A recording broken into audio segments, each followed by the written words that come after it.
Two little twins snuck into a luxurious party to sell cookies and buy medicine for their sick grandma.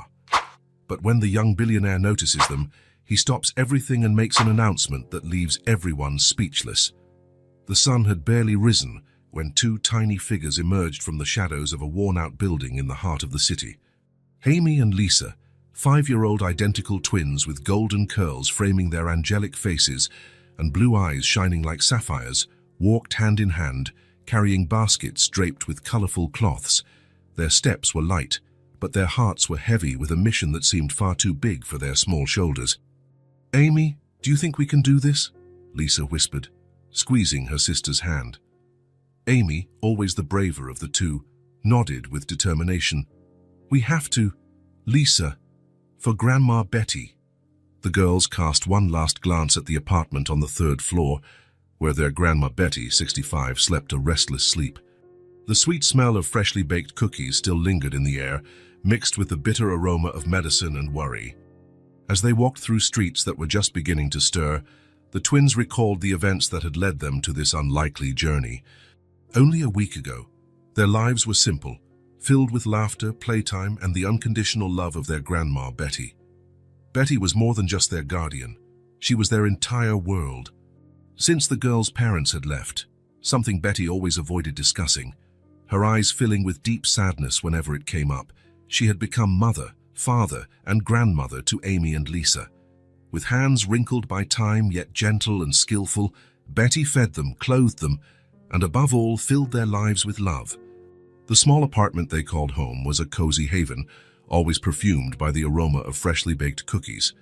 Betty was famous throughout the neighborhood for her secret recipes, passed down from generation to generation.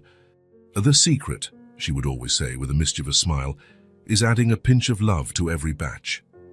The twins had grown up watching Betty work her magic in the tiny kitchen, turning simple ingredients into treats that lit up people's eyes with joy. It was natural, then, that when Betty started coughing and could no longer get out of bed with her usual energy, Amy and Lisa took over the kitchen. In the beginning, it was just a game. The girls wore aprons far too big for their small bodies, climbed onto stools to reach the counter, and tongues sticking out in concentration, tried to recreate Betty's recipes. The first results were disastrous.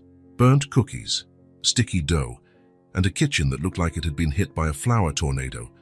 But Betty, even while sick, encouraged them with kind words and whispered tips from her bedroom. "More love, my little ones, always more love." Over time, the twins' skills improved. Neighbors, who initially bought the cookies out of pity for the poor little orphans with their sick grandmother, soon found themselves addicted to the girls' creations. Amy and Lisa established a routine. In the morning, they helped Betty with her medicine and care. In the afternoon, they baked cookies. And on weekends, they set up a small makeshift stand on the sidewalk in front of their building. The twins' cookie business became a local attraction. People lined up to buy the twins' delights, as the cookies came to be known. Amy and Lisa took turns. While one handled sales with an adorable smile, the other ran upstairs to check on Betty and bring down fresh cookies. For a while, it seemed everything would be fine. The cookie money helped pay for Betty's medicine, and the girls dreamed of the day they could take Grandma to a picnic in the park, like in the old days. But then, on a sunny afternoon that started like any other, the twins' world fell apart. Amy was in the kitchen, putting a new batch of chocolate cookies in the oven, when she heard a sound that froze her blood. It was a sound she and Lisa feared more than anything else in the world: Betty's cough.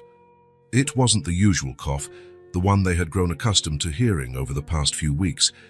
It was something different, deeper, more desperate. Amy dropped everything and ran to the bedroom, Lisa right behind her, abandoning her post at the cookie stand outside. What they saw left them paralyzed with fear. Betty was sitting up in bed, her frail body shaking violently with each cough. Her face, normally rosy and full of life, was pale and contorted in pain. But what scared the girls most was the color red. Red on Betty's lips, red on the handkerchief she held to her mouth, red dripping from her trembling fingers. "Grandma!" they shouted in unison, running to the bed. Betty tried to smile, but another coughing fit stopped her. The girls, tears in their eyes, did what they could. Amy ran to get water while Lisa held her grandmother's hand, whispering words of comfort she herself barely believed. It was Lisa who had the presence of mind to call for help. With shaky hands, she picked up the old phone on the nightstand and dialed the number Betty had made them memorize for emergencies. What followed was a blur of sirens, paramedics rushing in, and Betty being carried away on a stretcher, looking smaller and more fragile than the girls had ever seen her. Amy and Lisa, holding hands, followed the ambulance to the hospital in a taxi, their eyes wide with fear and confusion. At the hospital, the hours dragged on like years.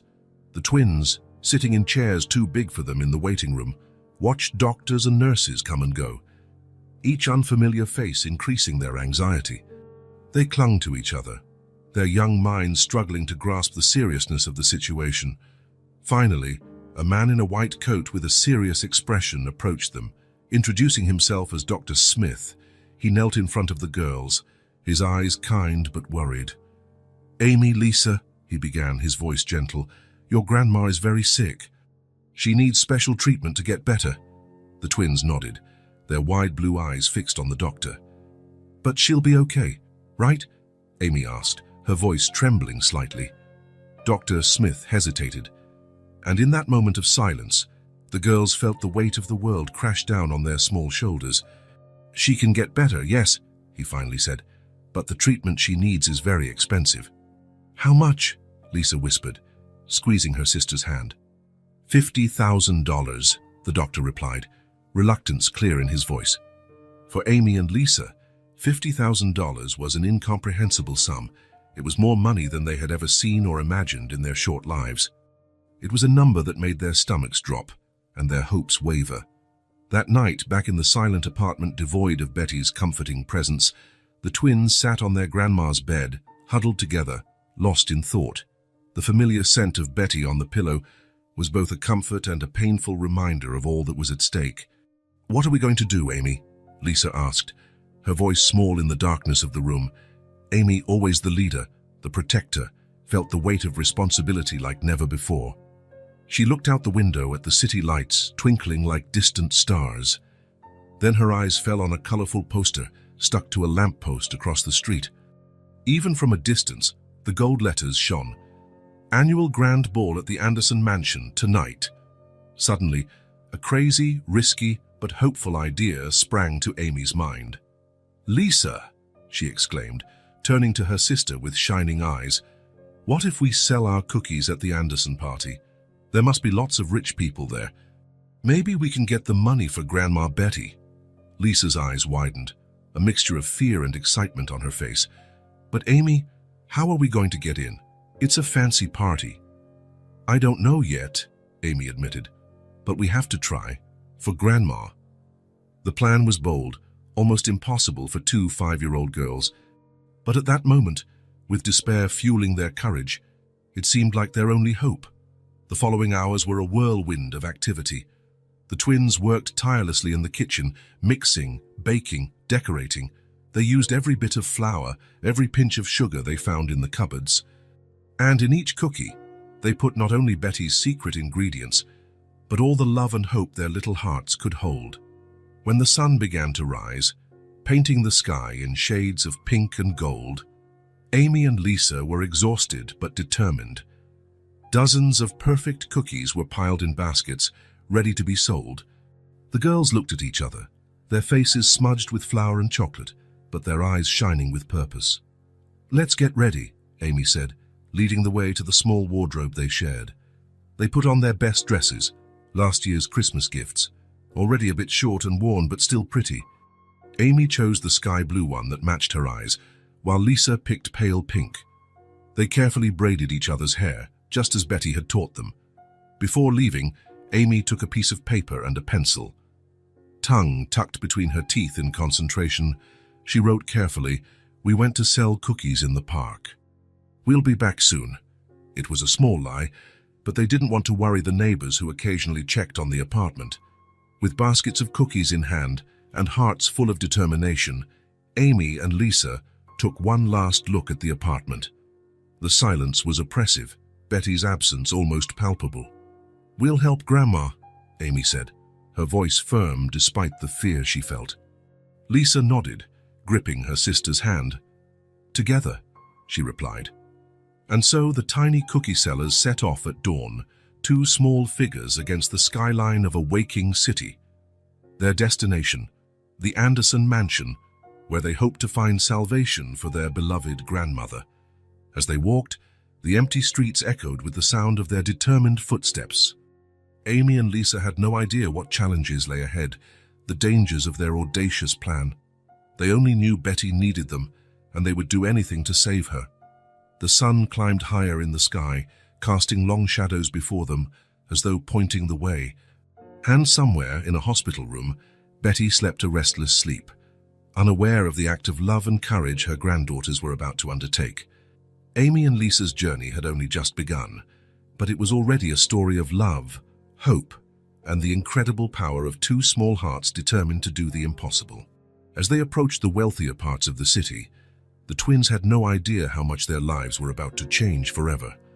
With determined steps, Amy and Lisa continued on their way to the Anderson mansion. The sun was now high in the sky, and the city's streets were coming to life with the buzz of a new day. The twins walked with purpose, their cookie baskets swinging gently with each step. As they left their familiar neighborhood behind, the scenery around them began to change. Narrow streets and cramped buildings gave way to wide avenues and imposing houses. Amy and Lisa looked in awe at the manicured lawns and luxurious cars passing by. "Amy," Lisa whispered, squeezing her sister's hand, "do you think we're close?" Amy swallowed hard, feeling a mix of nerves and excitement. "I think so, Lisa. Remember what Grandma Betty always said about the Anderson mansion? That it was so big it looked like a fairy tale castle." Amy's words had barely left her lips when, rounding a corner, they saw it. The Anderson mansion rose majestically at the end of the street, its tall spires and gleaming windows seeming to challenge the very sky. The ornate iron gate, formidable and embellished, looked like an impenetrable barrier for the tiny cookie sellers. For a moment, the twins stopped, intimidated by the grandeur before them. The reality of their bold plan finally hit them with full force. They were just two 5-year-old girls, alone in a world of adults, trying to do the impossible. Lisa looked at Amy, her blue eyes filled with doubt. "What if we can't get in?" Amy took a deep breath, summoning all the courage she had. She thought of Betty, alone in a hospital room, needing them. "We'll make it, Lisa. We have to, for Grandma." With renewed determination, the twins approached the gate. They could hear the distant sound of music and laughter coming from the mansion. The party had already started. Standing in front of the gate, Amy and Lisa looked at each other one last time. In that glance, they shared all the love, fear, and hope they felt. Then, with trembling hands, Amy reached out and pressed the doorbell. The sound echoed, seeming to resonate not just through the property, but through the girls' hearts. There was no turning back now. Their fate, and Betty's, depended on what happened next. As they waited, the twins clung to each other's hands, their cookie baskets fragile shields against the unknown world that lay ahead. The future was uncertain, but one thing was clear. Amy and Lisa were ready to face any challenge that came their way, together, for the love of their grandma. And so, with hearts pounding and unshakable hope, the little cookie sellers waited for the moment that would change their lives forever. The twins' hearts pounded as they stood before the towering gate of the Anderson mansion. The sound of the doorbell still rang in their ears when, to their surprise, the gate began to open slowly, with no one appearing to greet them. Amy and Lisa exchanged nervous looks, but determination shone in their blue eyes. It was now or never. With hesitant steps, the girls passed through the gate, entering the mansion's vast gardens. The contrast with their little apartment was shocking. Expansive green lawns stretched as far as the eye could see, dotted with exotic flower beds and ornate fountains. The stone path beneath their feet seemed to whisper tales of grand parties and lavish lifestyles they could only imagine. As they walked, Amy and Lisa felt like intruders in a fairy tale world. Their cookie baskets, filled with so much love and hope, now seemed out of place in this setting of opulence. But the thought of their grandma, alone in a hospital bed, propelled them onward. As they approached the mansion, the sound of music and laughter grew louder. The warm, inviting glow from the enormous windows illuminated the night sky. The twins hid behind a neatly trimmed bush, peering in amazement at the scene unfolding before them. Through the floor-to-ceiling windows, they could see the mansion's interior. The main hall was a spectacle of elegance and extravagance. Crystal chandeliers hung from the high ceiling, casting thousands of points of light over guests in elegant attire. Women in evening gowns glided across the marble floor, their diamond necklaces sparkling with every movement. Men in impeccable suits stood in groups, champagne glasses in hand. "Amy," Lisa whispered, her eyes wide with awe. "How are we going to get in there? We don't belong in this place." Amy swallowed hard, feeling the weight of responsibility. She knew Lisa was right, but she also knew they couldn't give up now. "Let's go around," she decided, pulling her sister by the hand. There must be a back entrance. The twins circled around the mansion, staying in the shadows to avoid being seen. When they reached the back, they saw a huge, bustling kitchen in full swing. A door was open, letting in the cool night air. Amy and Lisa exchanged looks, a silent plan forming between them. With a nod, they waited for the right moment and, when no one was looking, slipped inside the kitchen. The heat and aromas hit them like a wave. It was chaotic, yet somehow organized. Chefs shouted orders, pans hissed over the fire, and the rapid clatter of knives formed a culinary symphony. For a moment, the twins stood frozen, overwhelmed by the flurry around them. Taking advantage of the confusion, Amy pulled Lisa behind a large dessert cart. "Let's wait here," she whispered. "When someone goes out to the hall, we'll follow." The girls waited, their hearts thudding wildly. Finally, they saw a waiter pick up a tray of canapes and head toward a door leading to the main hall. Exchanging determined glances, they discreetly followed him. The grandeur of the hall was even more impressive up close. The twins felt minuscule amidst the luxury and elegance surrounding them. For a moment, they froze, intimidated by the crowd of well-dressed adults. But then, Amy felt Lisa squeeze her hand, and that was all she needed to remember why they were there. With determined steps, they began weaving through the guests. "Cookie, sir, cookie, ma'am." Their soft voices rose above the party's din. "Please buy our cookies. Our grandma needs medicine." The guests' initial reaction was surprise.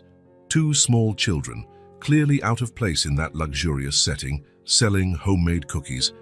It was unusual, to say the least. But as the twins continued through the hall, something began to change. The guests' faces, initially marked by surprise and even distrust, started to soften. The innocent blue eyes of Amy and Lisa, their simple yet carefully arranged dresses, and the touching story of their sick grandma began to melt even the hardest hearts. An elegant lady wearing a pearl necklace, likely worth more than the girl's entire apartment, was the first to give in. "Oh, my darlings," she said softly, "of course I'll buy some of your cookies. Such a noble cause." She took out a $100 bill from her purse. "Keep the change, my little ones." That gesture seemed to open the floodgates. Soon, other guests were gathering, drawn by the novelty and touched by the twins' story. Businessmen pulled out bills from their wallets, and ladies removed jewelry to exchange for cookies. Amy and Lisa could hardly believe what was happening. "Amy," Lisa whispered between sales, "do you think we'll raise enough for Grandma?" Amy looked at the small fortune they had already collected and felt a surge of hope. "Let's keep trying, Lisa. We can't stop now." As the twins continued their improbable mission, they failed to notice that someone was watching them.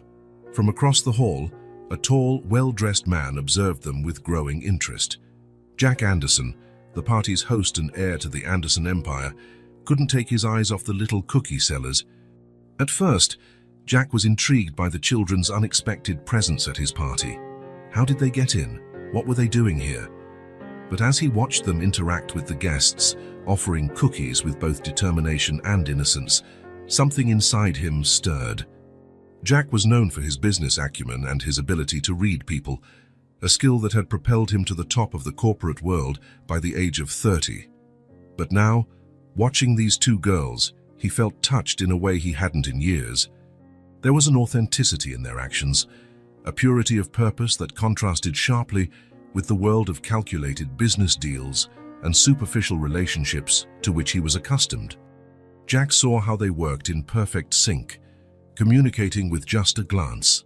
How they approached each guest with a mix of hope and resolve that was impossible to ignore. Curious, Jack approached a group that had just bought cookies from the twins. Taking one, he examined it for a moment before taking a bite. The taste hit him like a wave of nostalgia. It was sweet, yes, but with a complexity that spoke of love and tradition. For a moment, Jack was transported back to his own childhood, to moments in the mansion's kitchen he had long forgotten. Memories flooded his mind, the smell of cookies baking, the sound of laughter in the kitchen, the taste of love in every bite. For a brief instant, Jack was no longer the powerful businessman.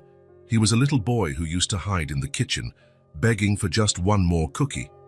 Shaking off these thoughts, Jack decided to approach the twins. He observed them for a few more minutes, noting how they interacted with the guests, how they explained their cause with surprising eloquence for children so young. "Hello, girls," he said softly, kneeling down to their eye level. "Are you enjoying the party?" Amy and Lisa turned, surprised to see the elegant man speaking to them. There was something in his eyes, a kindness that made them feel a little less out of place. "Yes, sir," Amy replied, as usual taking on the role of spokesperson. "It's a very beautiful party," Jack smiled. "Thank you. I'm Jack Anderson, the host. May I ask what brings two young ladies like you to my party?" The twins exchanged a quick glance before Lisa answered. "We're selling cookies, Mr. Anderson. Our grandma is very sick and needs expensive treatment." Jack felt a pang in his heart. The sincerity in the girl's eyes was undeniable. "I see. And how much do you need?" $50,000, Amy replied, her voice trembling slightly at the still impossible number. Jack felt his heart tighten. The determination in the girl's eyes, mingled with barely contained desperation, deeply moved him. He could see that it wasn't a made-up story to gain sympathy. Their fear and hope were far too real to be faked. "That's quite a sum," Jack commented gently. "You must love your grandma very much to undertake such a mission." Amy's eyes filled with tears. "She's all we have, Mr. Anderson. She taught us everything we know. Now it's our turn to take care of her." In that moment, something changed inside Jack. The purity of these children's love for their grandmother, the courage of two little girls facing a world of adults to save someone they cherished, touched a part of him that had been dormant for a long time. Jack remembered his own childhood, the precious moments with people who truly cared about him, not his name or his fortune. He thought of how his life had become an endless series of deals, contracts, and empty parties. And here were these two children, reminding him what truly mattered in life. An idea began to form in his mind, crazy, impulsive, but it felt absolutely right. "Girls, he said, a new sparkle in his eyes. "Do you trust me?" Amy and Lisa looked at each other, uncertain, but something about Jack's expression made them nod. "Great. Stay right here for a moment, okay?" With that, Jack stood up and headed to the small stage where the band was playing. He whispered something to the band leader, who nodded and signaled for the music to stop. The sudden silence made all the guests turn to the stage, where Jack now stood with a microphone in hand. His heart pounded, not from the usual nerves of public speaking, something he was quite used to, but from the emotion of what he was about to do.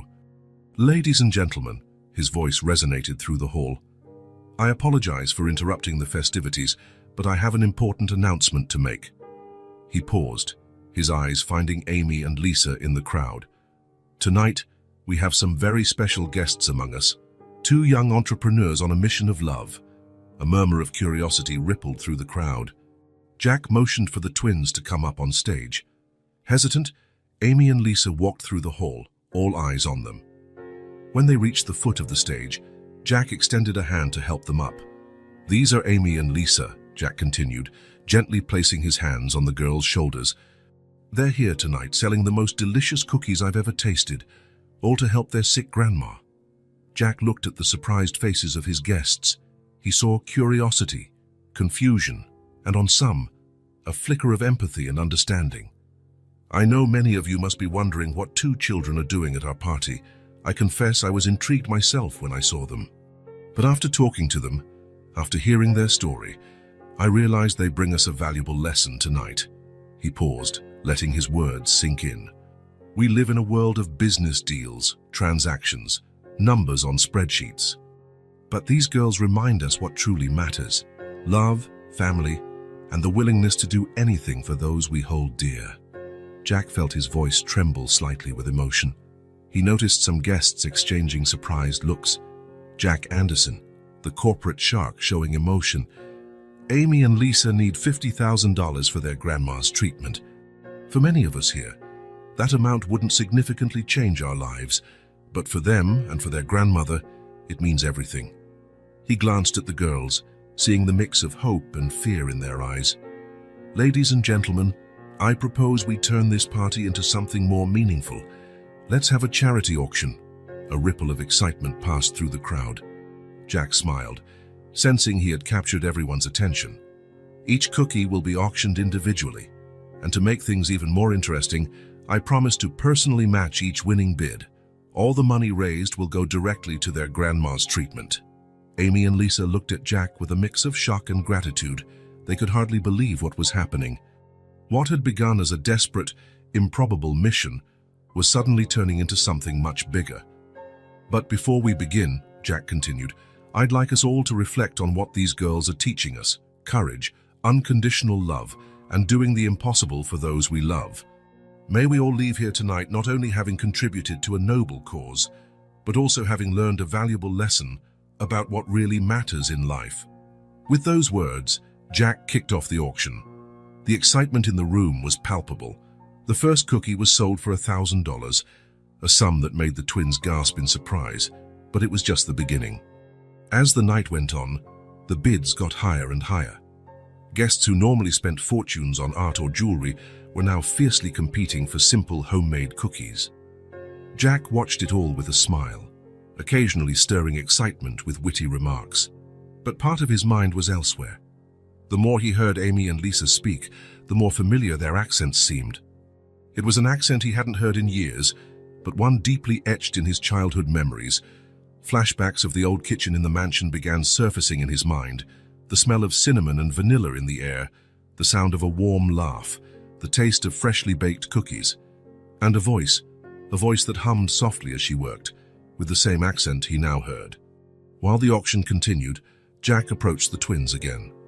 Girls, he said quietly, you mentioned your grandma made these cookies, right? Amy nodded enthusiastically.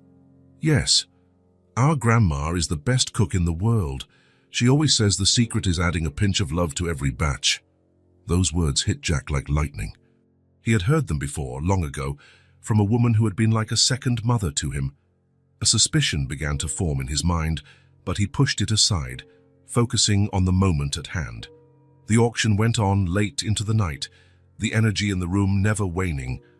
Guests who had arrived expecting a night of superficial socializing found themselves deeply moved by the twins' story and by the generous spirit Jack had ignited. Finally, when the last cookie was sold, the accountant announced the total amount raised. Ladies and gentlemen, the accountant's voice echoed through the hall, it is my great pleasure to announce that, with Mr. Anderson's matching contributions, we have just surpassed $200,000 in donations. The crowd broke into applause.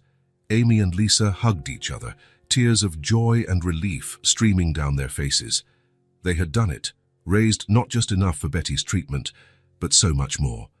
Jack watched the girls, a mixture of emotions crossing his face. Their joy was contagious, yet the questions in his mind wouldn't let him rest. There was something more to this story, something he needed to find out.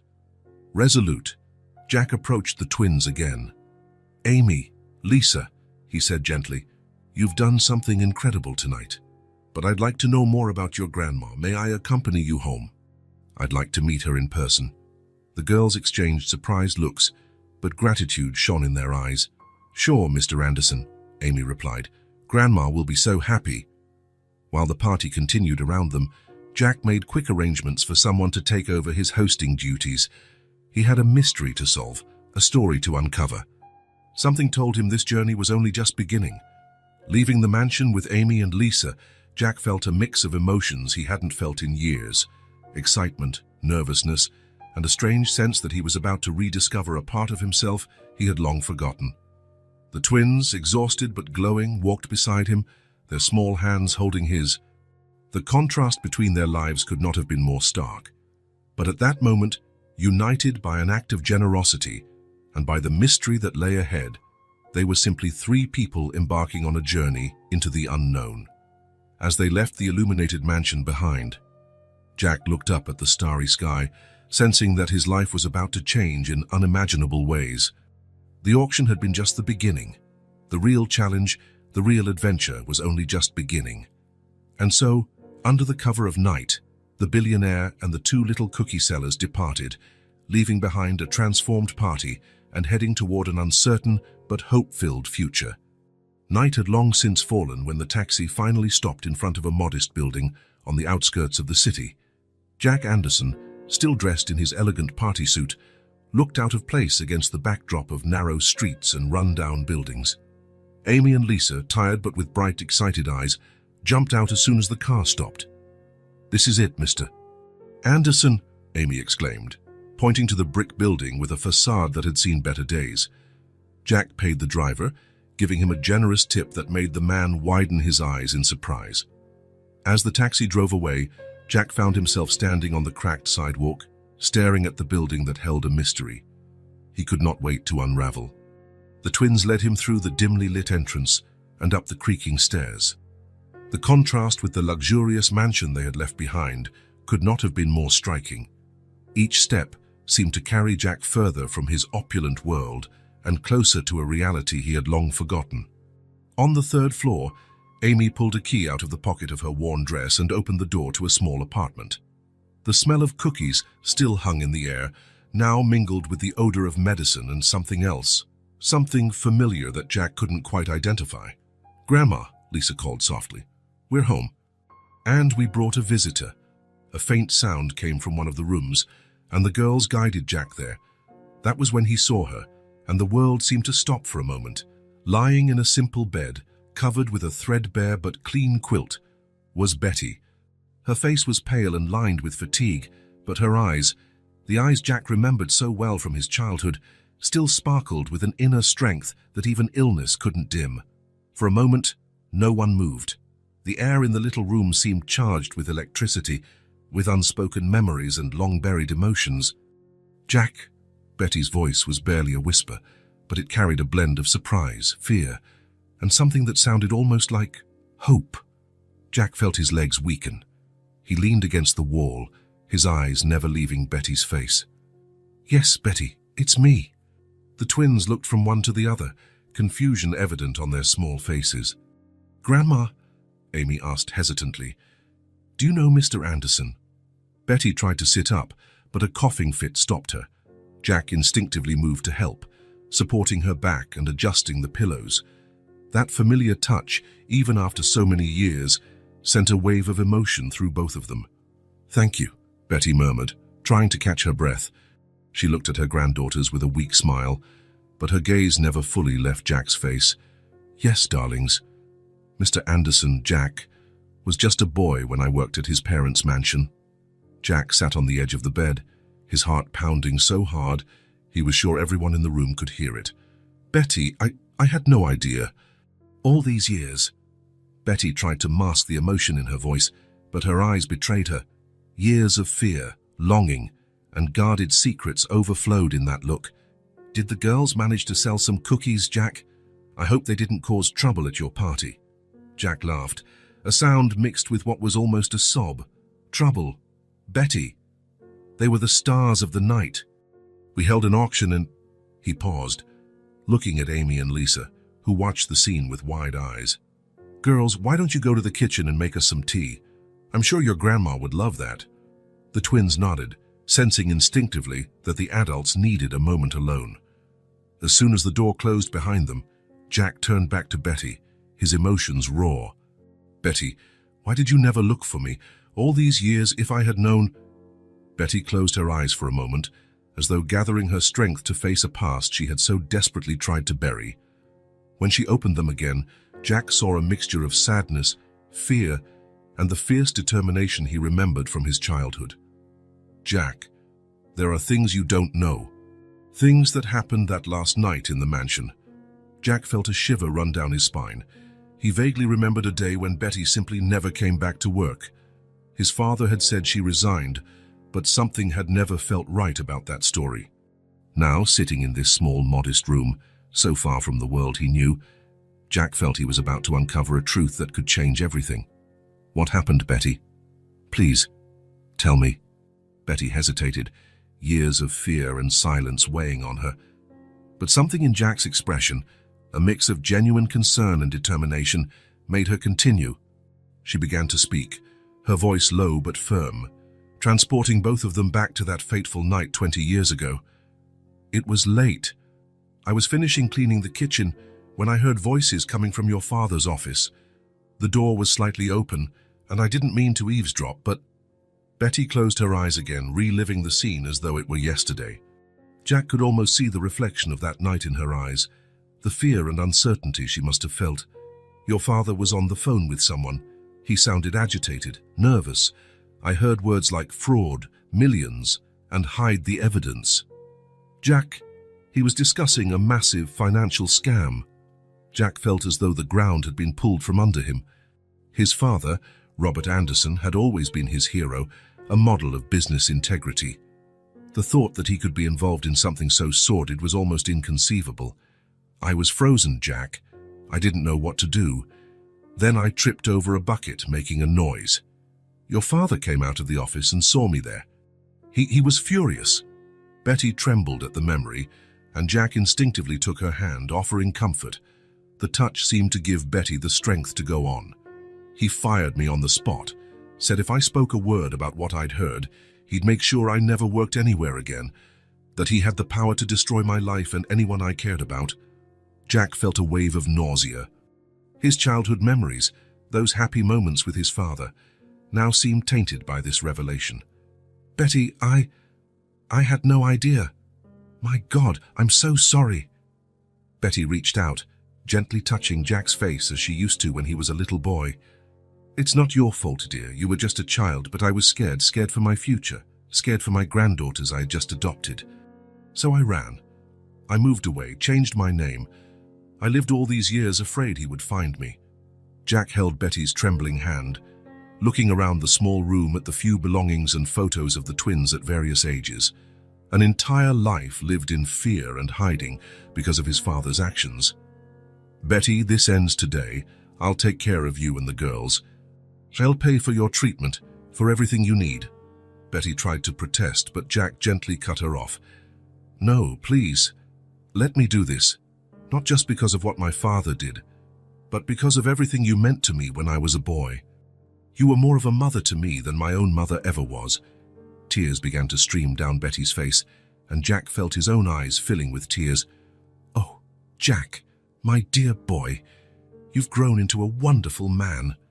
At that moment, Amy and Lisa returned with a tray of tea. They stopped in the doorway, sensing the emotional atmosphere in the room. Jack turned to the girls, a kind smile on his face despite the tears in his eyes. Amy, Lisa, your grandma and I have a lot to talk about, but I want you to know that from now on, you don't have to worry anymore. I'll take care of everything. The twins ran to hug Jack, tears of relief and gratitude in their eyes. Betty watched the scene, her heart overflowing with emotion. For a moment, she allowed herself to imagine a different future, one without fear. Jack spent the next few hours listening to Betty fill in the missing pieces of the past 20 years of separation. The twins, exhausted from the night's adventures, fell asleep on a nearby sofa, their hands still clasped together. As dawn began to filter through the worn curtains, Jack made a decision. He stood up from the chair by Betty's bed, stretching after hours of intense conversation. Betty, he said softly, his voice filled with resolve, I'll take care of everything. First, we'll get you to the best hospital in the city today. Then, I'm going to investigate what happened with my father.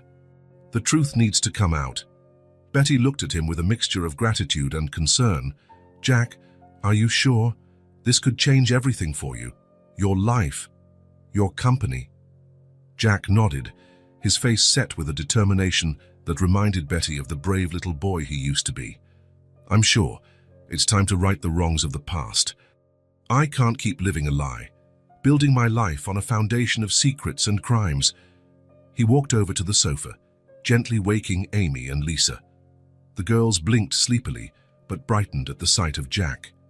"Girls," he said, kneeling to their level, "let's get Grandma to the hospital now. She's going to get the best possible treatment. Are you ready for a new adventure?"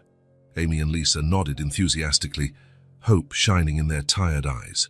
Jack felt his heart swell with a protective love for these children who, in a single night, had changed his life in ways he could never have imagined.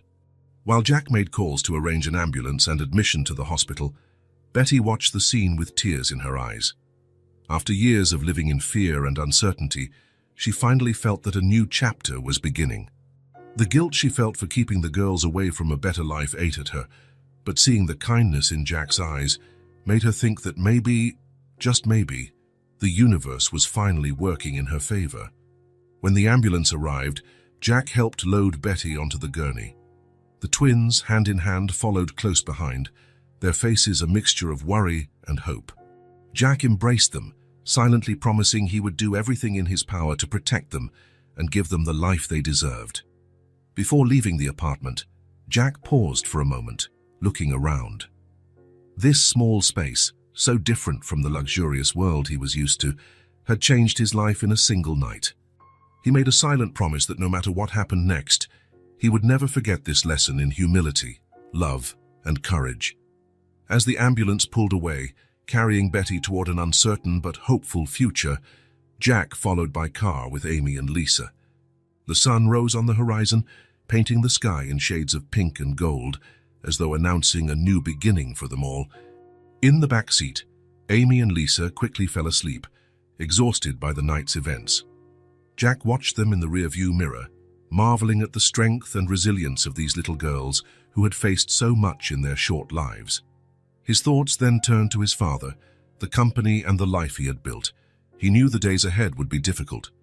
Investigating his father's actions meant possibly destroying the Anderson family legacy. It meant facing the press, the shareholders, maybe even lawsuits.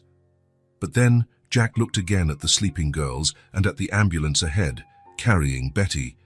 He thought of Betty's courage, living all those years in fear to protect her granddaughters. He thought of Amy and Lisa's determination, two young children willing to face an adult world to save their grandma. And in that moment, Jack knew he was doing the right thing. No matter the cost, no matter the consequences, the truth had to come out, and he was ready to face whatever lay ahead. With a deep sigh, Jack gripped the steering wheel, feeling the weight of responsibility but also a sense of purpose he hadn't felt in years. For the first time in a very long time, he wasn't just the heir to the Anderson empire or a billionaire playboy. He was Jack, the boy Betty had raised to be brave and honest. As the car headed toward the hospital, Jack made a silent promise. He would fix the mistakes of the past. He would protect Betty and the girls.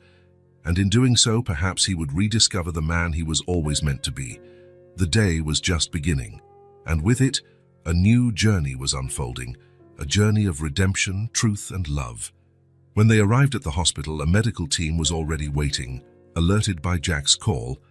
Betty was quickly taken for tests, while Jack handled the necessary paperwork, using his influence to secure the best possible care. Amy and Lisa, still sleepy, clung to Jack's hands, their eyes wide at the bustling hospital environment. Jack reassured them, promising everything would be fine. While they waited for news, Jack made a few more calls. First to his personal assistant, instructing him to cancel all upcoming appointments. Then to his trusted lawyer, scheduling an urgent meeting. Hours passed. The girls dozed off again in the waiting room chairs, while Jack paced back and forth, his mind swirling with everything he had discovered and everything that still needed to be done. Finally, the attending physician came out. "Mr. Anderson, may we speak about Ms. Betty's condition?" Jack nodded, glancing quickly at the sleeping twins before following the doctor. "Her condition is serious, but it's not irreversible," the doctor explained. "With the right treatment, there's a good chance of a full recovery. But it will be a lengthy and expensive process. Money is not an issue, Jack replied firmly. Do whatever it takes. Returning to the waiting room, Jack found Amy and Lisa awake, their little faces anxious for news. Your grandma is going to be okay, he assured them, kneeling to their eye level. It'll take time, but she'll get better. I promise. The girls hugged him tightly, tears of relief spilling down their cheeks. Jack felt his heart ache, more determined than ever to protect this small family that fate had brought into his life. As the sun set on what had been one of the longest, most transformative days of Jack's life, he stared out of the hospital window at the city sprawling below. Somewhere out there was his father, unaware of the storm that was coming. Somewhere out there lay the secrets and lies that had shaped the last 2 decades. But here, in this hospital room, with 2 sleeping little girls by his side and Betty bravely fighting for her life upstairs, Jack knew he had found something far more precious than any fortune or corporate empire. He had found a chance at redemption, an opportunity to do what was right. And as night fell over the city, Jack Anderson made a silent promise to the stars that were just beginning to appear. He would fix the mistakes of the past, no matter the cost. He would protect Betty and the girls, giving them the life they deserved. And, in the process, he would become the man he was always meant to be. Jack sat between Amy and Lisa, one hand gently stroking each girl's hair, his eyes fixed on the horizon, ready to face whatever dawn might bring. 3 days after reuniting with Betty, Jack Anderson stood before the imposing gates of his family's mansion. The place that had once been his home now felt cold and distant, as though it belonged to a life that was no longer his. With a deep breath, Jack walked through the meticulously kept gardens. Each step toward the main house made his heart beat faster. He knew that the conversation he was about to have with his father would change everything. The housekeeper, who had worked for the Andersons for decades, opened the door. Her eyes widened slightly at seeing Jack, not used to unannounced visits from the young heir. "Mr. Jack," she said, her voice betraying mild surprise. "Your father is in the study. Shall I announce you?" Jack shook his head. "No need, Mrs. Thompson." "Thank you." He walked through the mansion's corridors, passing expensive artworks and valuable antiques. Each object seemed to scream of wealth and power, but to Jack, in that moment, they felt hollow. He stopped before the heavy oak door of his father's study. For a moment he hesitated, hand hovering over the doorknob. Then, gathering all his courage, he knocked twice and entered. Robert Anderson sat behind his imposing mahogany desk, reading glasses perched on the tip of his nose, poring over documents. He looked up, surprised to see his son. "Jack, I wasn't expecting you today. Is something wrong?" Jack closed the door behind him and stepped into the study. "Yes, Dad. Something has happened. Something we should have talked about a long time ago." Robert removed his glasses, frowning at his son's serious tone. "What are you talking about?" Jack sat in the chair across from the desk, meeting his father's gaze. "I'm talking about Betty, about the night you fired her, about the fraud scheme she overheard by accident." Robert's face went visibly pale. For a moment, he looked much older and more tired than the powerful businessman the world knew. How did you find out about that?" "I found Betty," Jack replied, his voice resolute. "She told me everything." Robert stood up abruptly, walking to the window overlooking the gardens. He stood there for a few moments, hands clasped behind his back, before turning to face his son again. "Jack, you have to understand, business sometimes requires tough decisions. What Betty heard, what I did, it was to protect our family, our company."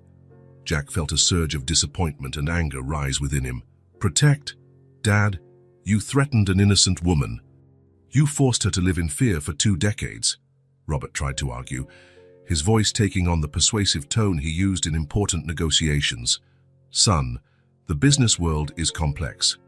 Sometimes, for the greater good, we have to do things that aren't conventional." "Conventional?" Jack nearly shouted, standing up. "Fraud isn't unconventional, Dad. It's a crime." The 2 men stared at each other, tension thick in the air. Robert seemed to be fighting internally, decades of justifications and rationalizations crumbling in the face of the obvious disappointment in his son's eyes. "You don't understand, Jack," Robert said, his voice lower now. "I built all this from nothing. When the opportunity came to expand to secure our future, I couldn't pass it up." Jack shook his head, incredulous. "At the cost of integrity, honesty, the values you always taught me to respect." Jack's words seemed to strike Robert like a blow. He staggered slightly, leaning on the desk. For the first time, Jack saw something he never imagined he would see on his father's face: shame. I'm sorry, Jack," Robert murmured, his voice breaking. "I truly am." To Jack's shock, tears began to roll down his father's cheeks. Robert Anderson, the business titan, the man Jack had always viewed as unshakable, was crying. "I never wanted things to go this far," Robert went on, sinking into his chair. "In the beginning, it was just a small misstep, but then it got bigger and bigger. And before I knew it, I was trapped in a web of lies I couldn't escape." Jack felt his anger subside, replaced by profound sadness. He moved closer to his father, placing a hand on his shoulder. "Dad, it's not too late to do the right thing." Robert looked up, meeting his son's gaze. "How, Jack? How can I fix this after all this time?" "Start by telling me everything," Jack replied, sitting down again. "The entire scheme, every detail." In the hours that followed, Robert confessed everything.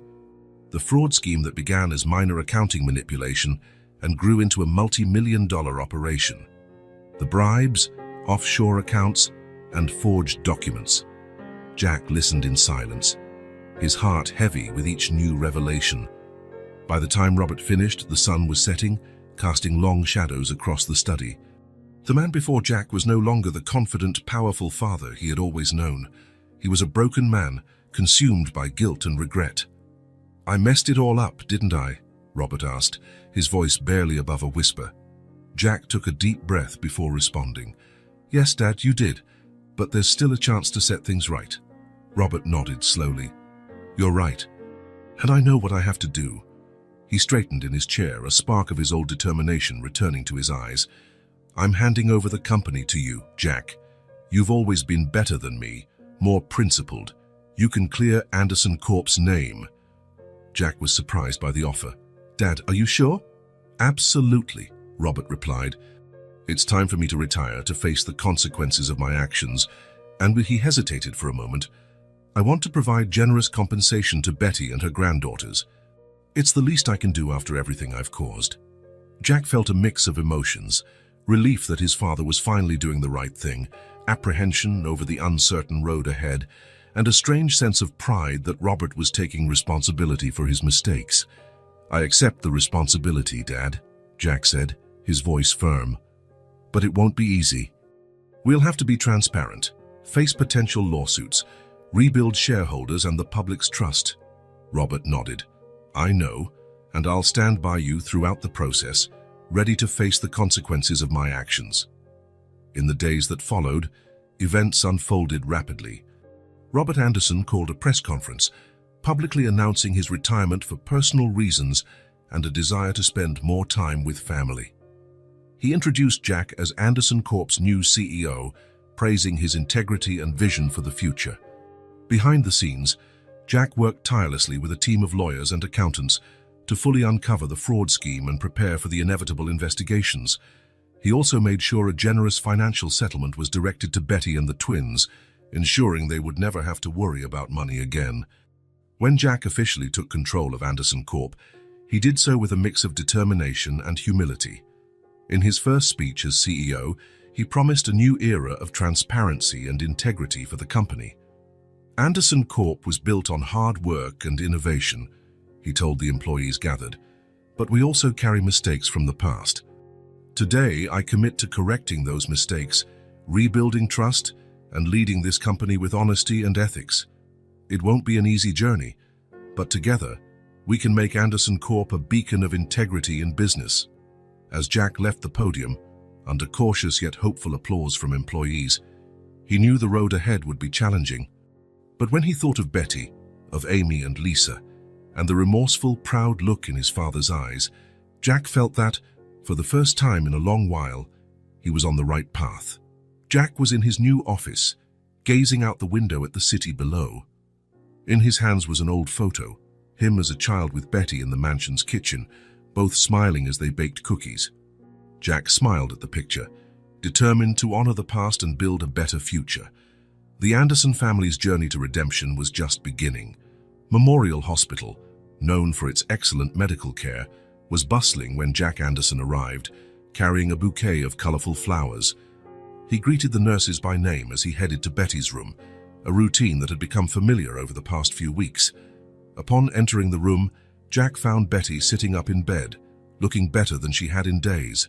Her face, previously pale and tired, now had a slight flush, and her eyes shone with renewed energy. "Jack!" Betty exclaimed, her face lighting up with a smile. "It's so good to see you." Jack placed the flowers in a vase beside the bed and sat in the nearby chair. "How are you feeling today, Betty?" "Better every day," she replied, adjusting herself in bed. "The doctors say the treatment is going well, but tell me, how are things at the company?" Jack smiled, admiring Betty's strength and concern, even in her situation. "Things are in transition," he answered, choosing his words carefully. "We're implementing a lot of ethical reforms. It's not easy, but it's necessary." Over the past few weeks, Jack had thrown himself into overhauling Anderson Corp. He hired a team of experts in corporate ethics and compliance, and together they were reviewing every aspect of the company's operations. "Yesterday, we announced our new transparency policy," Jack continued. "All contracts and transactions above a certain value will be published on our website, open to the public. Some shareholders aren't happy, but most understand it's the only way forward." Betty nodded, pride in her eyes. "You're doing the right thing, Jack. It can't be easy." "It's not," Jack admitted. "But surprisingly, my father has been a big help." Since his public retirement, Robert Anderson had devoted himself to advising Jack during the transition. His decades of business experience, combined with genuine remorse, had proven invaluable. "He's walked me through each department," Jack explained, pointing out problem areas, suggesting improvements. "It's like he's trying to fix every mistake he's ever made." Betty was silent for a moment, taking in the information. "He's changed a lot, hasn't he?" Jack nodded. "Yes, he has. In fact," he hesitated, not wanting to stress Betty. "He mentioned he'd like to come visit you if you're okay with that." Betty looked surprised but not upset by the idea. I think I'd like that," she finally said. Before they could continue talking, there was a knock on the door. Amy and Lisa entered, still wearing their new Oakwood elementary uniforms. "Grandma!" they shouted in unison, rushing to hug Betty. Jack watched with a smile. After the charity auction, he had insisted on enrolling the twins in Oakwood Elementary, one of the best schools in the city. Initially, Betty had resisted, worried about the drastic change for the girls, but Jack convinced her it was the best path for their future. "How was school today?"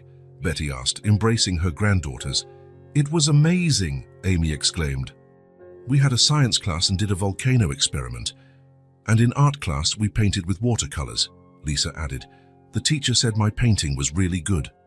As the girls excitedly recounted their day, Jack couldn't help but notice how they seemed to be flourishing. The fear and worry that once shadowed their eyes had given way to genuine childhood joy. After a few minutes, a nurse came in to check Betty's vitals. Jack took the opportunity to say goodbye. "I have to get back to the office," he said, standing up. "We have an important meeting about the company's new core values." Betty nodded understandingly. "Go on, dear. And thank you for everything." Jack leaned down to kiss Betty on the forehead and hug the twins before leaving. In the hospital corridor, he paused, taking a deep breath.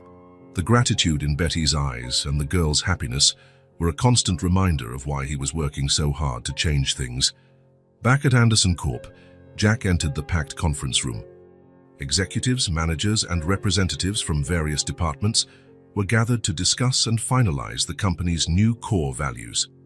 "Ladies and gentlemen," Jack began, taking his place at the head of the table, "we're here today to redefine who we are as a company. This isn't just about pretty words on a plaque. It's a genuine commitment to ethics, transparency, and social responsibility." In the hours that followed, the group debated each point. Jack insisted on values like integrity over profit and transparency in all operations. Some of the older executives resisted, arguing that such policies could hurt the company's competitiveness. But Jack stood his ground. "I understand your concerns, Weiss," he said at a crucial moment in the discussion, "but we can't operate the old way anymore. The cost, not just financially, but morally, is too great. We'll prove that it's possible to be both successful and ethical." By the end of the meeting, a new set of corporate values was approved. Jack knew implementing them would be a challenge, but he was determined to make Anderson Corp a role model for ethical business. Meanwhile, at Memorial Hospital, Robert Anderson hesitated outside Betty's room. He had rehearsed this moment in his mind countless times, but now that he was there, the words seemed to escape him. Finally, summoning courage, he knocked softly and stepped inside. Betty was alone, reading a book. She looked up, and for a moment, both were silent, the weight of 2 decades of secrets and fear lingering between them. "Betty," Robert began, his voice trembling, I came to ask for your forgiveness." Betty set aside her book, watching the man before her. The powerful Robert Anderson she once knew seemed to have vanished, replaced by someone older, more humble. "Please sit down, Robert," she said gently. Robert sat, his hands fidgeting in his lap. "What I did to you, the fear I caused, it's unforgivable. But I need you to know how sorry I am. Every day since then has been torment."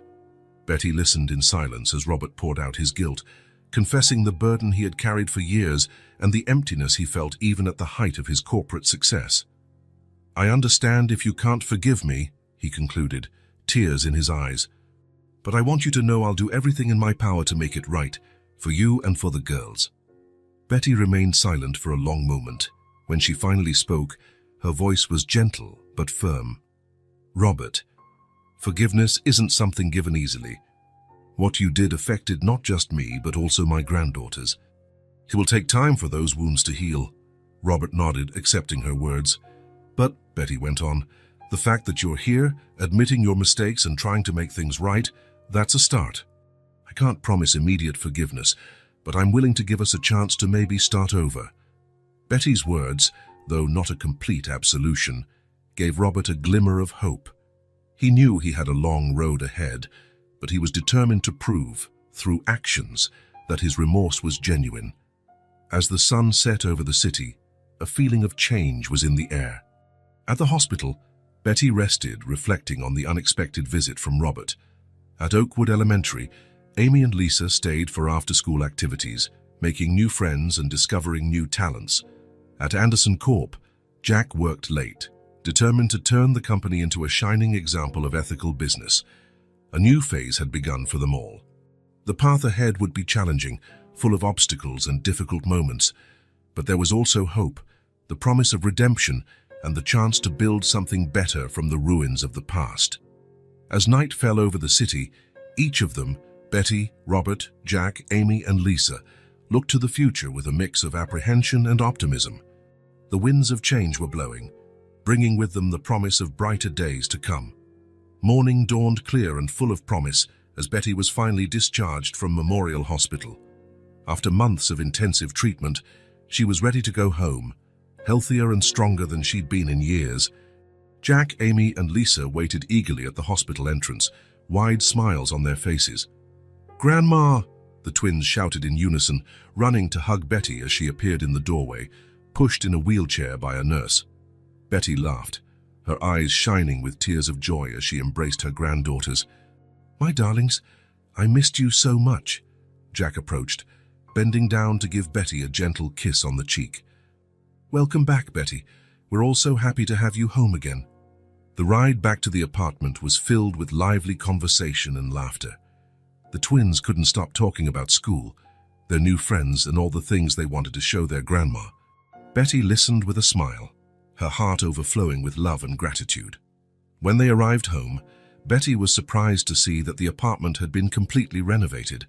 The old furniture had been replaced with new, comfortable pieces, the walls painted with cheerful colors, and the kitchen equipped with modern appliances. "Jack," Betty whispered, moved. "You didn't have to do all this." Jack smiled, placing a gentle hand on Betty's shoulder. Actually, it wasn't me. It was my father's idea. Betty looked surprised by the revelation. Since Robert's visit at the hospital, they had spoken briefly on the phone, but the relationship was still fragile, weighed down by the past. Before Betty could fully process this information, there was a knock on the door. Jack opened it, revealing Robert Anderson, looking nervous and holding a large box. "May I come in?" he asked hesitantly. Betty nodded, still somewhat dazed. Robert entered, placing the box on the kitchen table. "Betty," he began, his voice trembling, "I know nothing I do can completely erase the past, but I hope this can be a start." He opened the box, revealing legal documents and a key. "What is this?" Betty asked, confused. Robert took a deep breath before replying. "It's the deed to a small storefront downtown. I thought you might like to open your own bakery. Your cookies have always been the best I've ever tasted." The silence that followed was broken by the twins' excited cries. "Grandma is going to have a cookie shop." Betty was speechless, looking from Robert to Jack, and then to the twins. Finally, she turned to Robert. I don't know what to say." "Say you accept," Jack interjected softly. "Dad and I talked about it. It's an opportunity for you to do something you love, Betty, and the girls can help after school." Tears welled in Betty's eyes. I accept. Thank you, Robert. This means so much." In the weeks that followed, Betty's bakery began to take shape. Robert personally oversaw the shop's renovation, ensuring everything was done to Betty's specifications. Jack handled the legal and financial aspects of the business, while Amy and Lisa spent hours testing new recipes with their grandma. The grand opening of the bakery was an event that brought the whole community together. The small space was packed with people eager to try Betty's famous cookies. The twins, wearing matching aprons, helped serve customers, their faces aglow with pride. Robert stood at the back of the shop, watching the scene with a mixture of joy and regret. Jack approached him, placing a hand on his shoulder. "You did a good thing, Dad," he said softly. Robert nodded, his eyes wet with emotion. "I just wish I could go back and do things differently from the start." "We can't change the past," Jack replied, "but we can learn from it and do better moving forward, and that's exactly what you're doing now." In the months that followed, Betty's bakery became more than just a bakery. It became the heart of the community. People of all ages gathered there, drawn not just by the delicious treats, but by the welcoming atmosphere Betty created. Amy and Lisa spent their afternoons after school helping out, developing not only baking skills, but also learning about business and customer interaction. They thrived, their personalities blooming like flowers in the sun. Robert, initially hesitant to get too involved, started spending more time at the bakery. At first, he'd make quick visits to see if Betty needed anything, but soon he found himself spending entire afternoons there, chatting with customers, organizing community events, and most importantly, rebuilding his relationship with Betty and the twins. One day, as Betty and Robert sat at a small table in the back of the shop after closing time, Betty noticed something different about him. "You seem lighter, Robert," she remarked. Robert smiled, a genuine smile rarely seen in his days as a ruthless businessman. "I feel lighter, Betty. For the first time in decades, I feel like I'm doing something truly meaningful." Betty nodded in understanding. Forgiveness is powerful, isn't it? Not just for the one forgiven, but for the one who forgives as well. Robert looked at her, surprised. You forgave me?" Betty was silent for a moment before answering. "Forgiveness is a process, Robert. It doesn't happen overnight, but yes, I'm on the road to fully forgiving you. Seeing how you've changed, how you've worked to fix things, it makes forgiveness easier." Betty's words touched Robert deeply. He felt tears forming in his eyes, but this time they were tears of relief and gratitude. Meanwhile, Jack was balancing his new life as CEO of Anderson Corp with his increasingly present role in Betty's and the twins' lives. He implemented radical changes at the company, focusing on ethical practices and social responsibility. The transition wasn't easy. Some shareholders and older executives resisted, but Jack stood firm in his vision. One day, during a particularly tense board meeting, Jack received a text message from Amy. "Grandma just made a new chocolate cookie recipe. You have to try it." That simple message made him smile, reminding him of what truly mattered. He wrapped up the meeting with renewed determination, knowing that every ethical decision he made was building a better future, not just for Anderson Corp, but for Amy, Lisa, and all children who deserved a fair and honest world. At school, Amy and Lisa excelled not only academically, but in extracurricular activities too.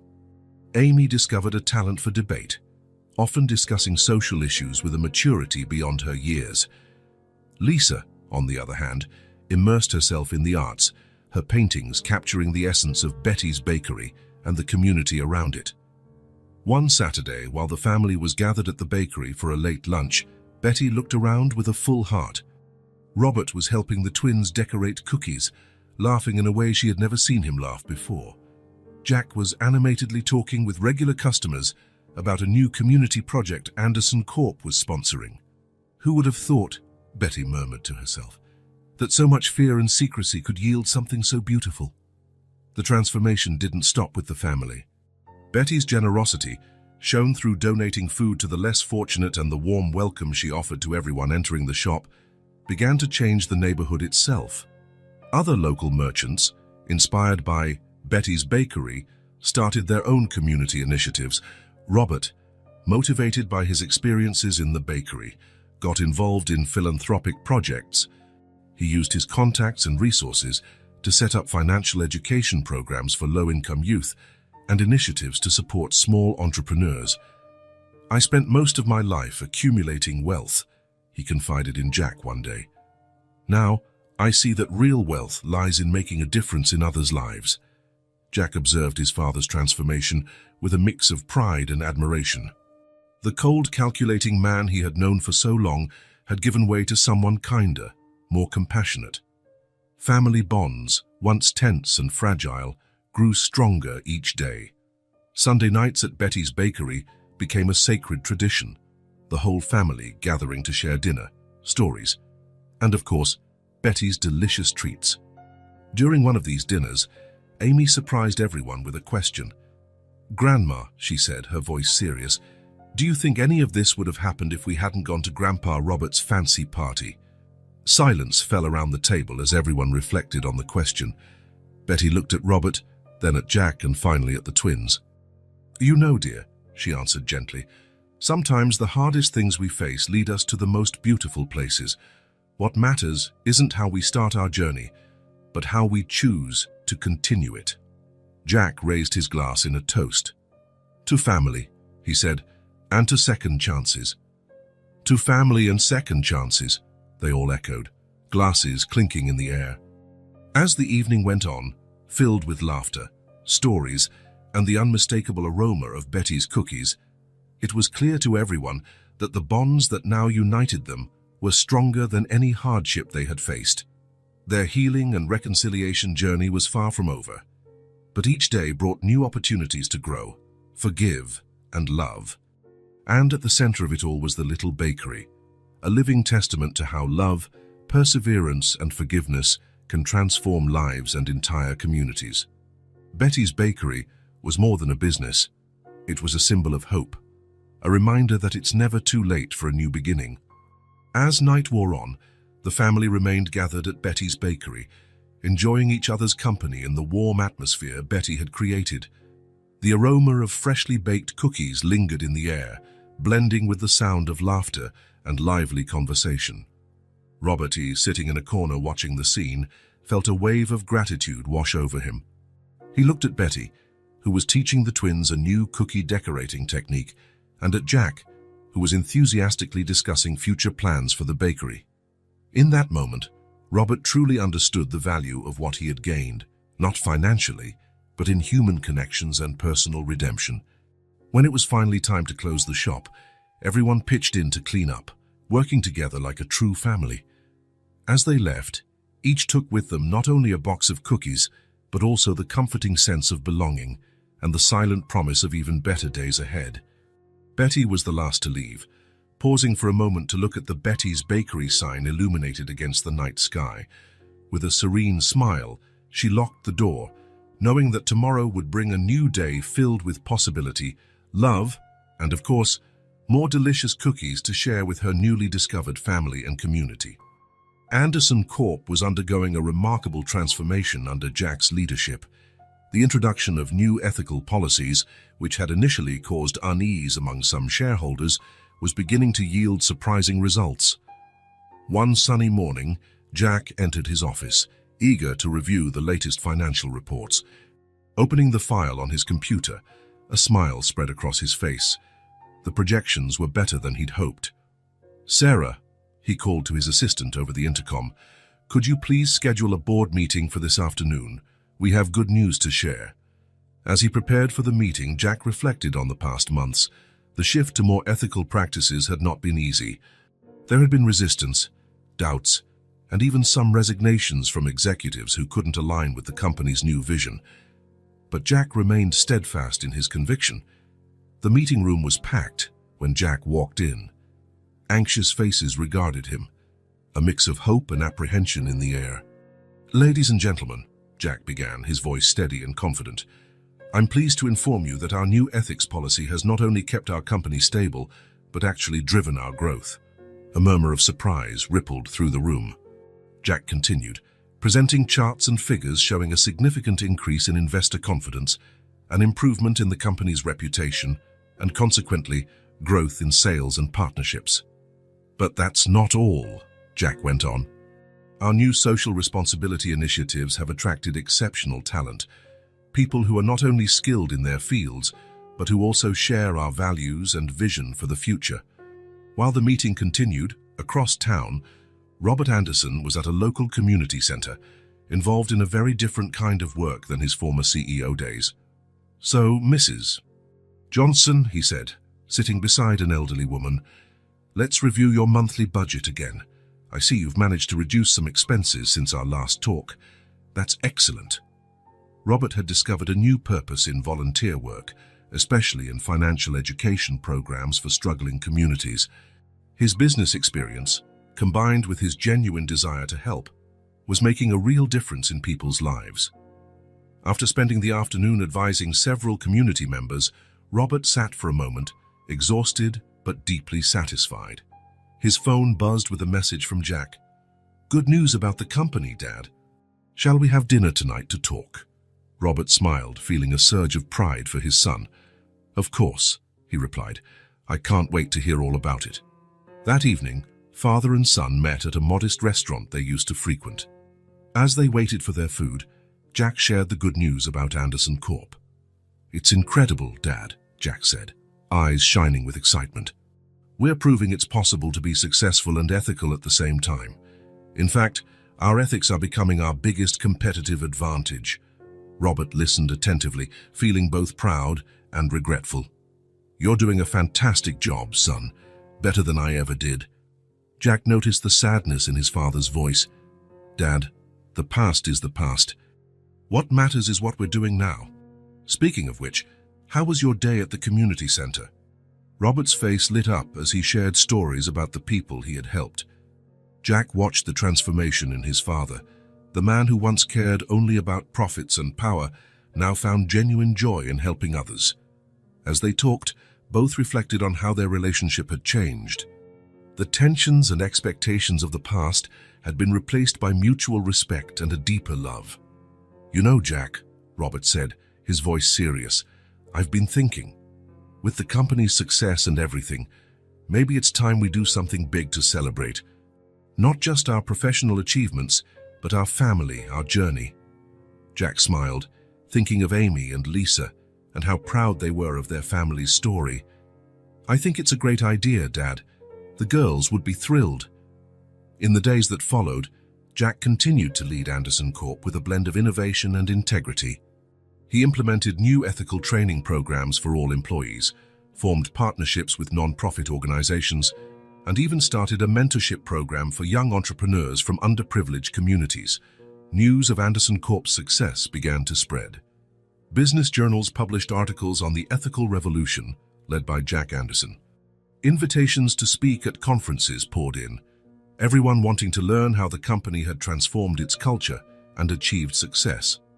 At one of these conferences, a young entrepreneur approached Jack after his speech.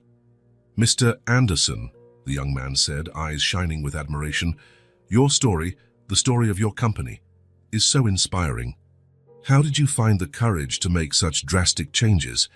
Jack pondered for a moment, recalling two small girls selling cookies at a lavish party. "Sometimes," he replied with a smile, "the inspiration to do what's right comes from the most unexpected places. The important thing is recognizing it when it appears and having the courage to act." Meanwhile, Robert carried on with his work at the community center. He had expanded the financial education program and was even considering starting a foundation to support small entrepreneurs. One day, as he walked down the hallway of the center, Robert overheard two women talking. "Did you see that article about Anderson Corp?" one asked. "It's amazing how they've changed. My son got an internship there, and he says it's the best work environment he's ever seen." Robert felt his heart swell with pride, not for the company's financial success, but for the positive impact it was making on people's lives. As days passed, the idea of a grand family celebration began to take shape. Jack and Robert worked together on the plans, deciding it would not just be a party, but a chance to gather friends, employees, and community members who had been part of their journey. One night, as they finalized the celebration details, Jack looked at his father and saw tears in his eyes. "Dad, are you okay?" Robert wiped his eyes, smiling. "More than okay, son. I'm just grateful. For you, for our family, for this second chance we have. You know, for years I thought success was about having more money, more power. But now I see that real success lies in the lives we touch, the good we do." Jack felt a lump in his throat. "I know, Dad. I feel the same." In that moment, father and son shared an embrace, years of tension and misunderstanding finally dissolving, replaced by mutual love and respect. As the date of the celebration drew near, anticipation filled the air. Anderson Corp was thriving, not just financially, but as a positive force in the community. Robert had found new purpose in his life, and the Anderson family, once torn apart by secrets and ambition, was now more united than ever. Love and forgiveness had become the core values that defined the Andersons, not just in their personal lives, but in how they did business, treated others, and saw the world. As Jack got ready for bed on the eve of the big celebration, he reflected on the incredible journey his family had taken. From an empire built on secrets and greed, they had created something truly special, a company that made a difference, a united family bound by love, and a legacy they could be proud of. Smiling, Jack drifted off to sleep, eager for tomorrow and the new horizons awaiting the Anderson family. 1 year had passed since that fateful night when two little girls sneaked into a luxurious party, setting off a chain of events that would forever change the lives of the Anderson family. Now, the Anderson mansion was once again filled with guests, but the atmosphere couldn't have been more different. Colorful balloons decorated the vast garden, tables draped in white cloth held floral centerpieces, and the air was filled with laughter and excited chatter. In the center of it all, a large banner proclaimed, "Happy birthday, Amy and Lisa." The twins, now turning 6, ran back and forth in festive party dresses fluttering in the breeze, greeting guests with radiant smiles. Betty, appearing years younger and full of life, watched them proudly, tears of happiness shining in her eyes. Jack T, wearing a casual suit, chatted animatedly with a group of executives and business partners. His face showed a blend of professional pride and personal joy as he shared the latest ethical initiatives at Anderson Corp. "Our mentorship program for young entrepreneurs in struggling communities is already showing incredible results," he explained. "We're not just nurturing talent, but creating real social change." Nearby, Robert Anderson, the man once known for his relentless pursuit of profit, was now seated at a table, surrounded by a diverse group of community members. He listened attentively to their stories, offering advice and encouragement. "Mr. Anderson," a young mother said, grasping Robert's hand gratefully, "the financial education program you started changed my life. Now I can provide a better future for my son." Robert smiled, feeling a wave of emotion unlike anything he'd experienced during his years as a corporate magnate. "The pleasure is all mine," he replied softly. You are the real heroes here. In the center of the garden, a large table displayed an impressive assortment of cookies and treats from Betty's bakery. The delicious aroma drew guests of all ages, each eager to sample Betty's famous creations.